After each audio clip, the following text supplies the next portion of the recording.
哇！嚟到6月份啦，港股又嚟到呢一個嘅業績股息除淨高峰期啦喎。今個月嚟講啦，好多個大藍籌咧，包括平安啊，同埋呢個移動咧，都會除淨翻上一季公布嘅股息嘅。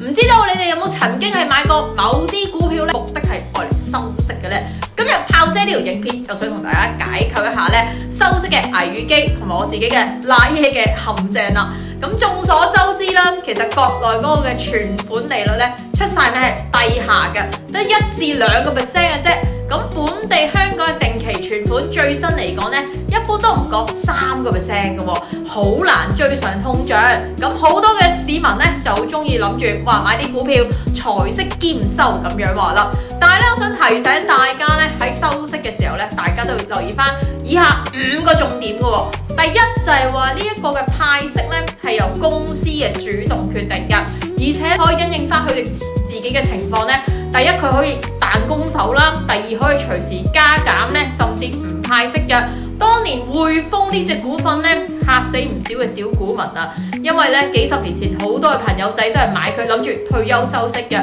點知啦有前幾年咧佢就話我要減少翻個派息政策啦，咁啊令到大家大失預算啦。第二嘅話就係要留意翻一啲嘅股息率啦，喺報價機版面咧經常有股息率，就睇翻對上一次嘅派息嘅啫。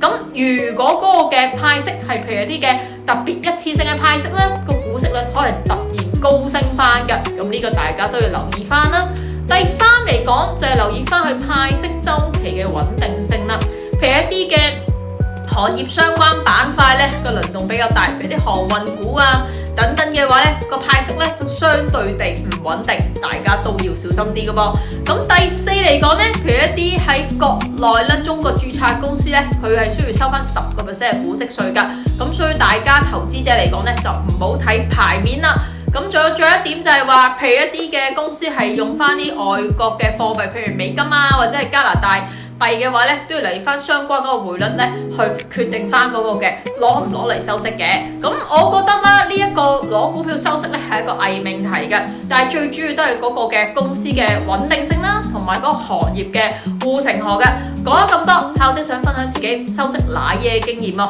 話說差唔多20年前咧，我就曾經就做咗隻貪心嘅小狗啦，看到某嘅公司咧突然間咧派咗30厘嘅股息喎，我頭也不回問也不問咧，將當時我個身家 all in 落去啊！哇！點知咧除淨之後股價節下跌啦，令到我收息嗰部分咧完全冚唔翻啊！咁所以咧今集咧我係想有帶出一個重點，就係奉勸各位粉絲觀眾們咧喺收息前咧要好好研究翻公司嘅護城河啦、企業文化啦、派息比率啦，同埋佢嗰個嘅前景穩定性咧，先進行翻個部署，同埋記得要學識分散投資啊！我係金毛利炮，每日會同大家分享好多有用嘅資訊嘅，記得 follow 我同埋 Buy Timing 用嘅 Everything， 我哋下次見啦，拜拜。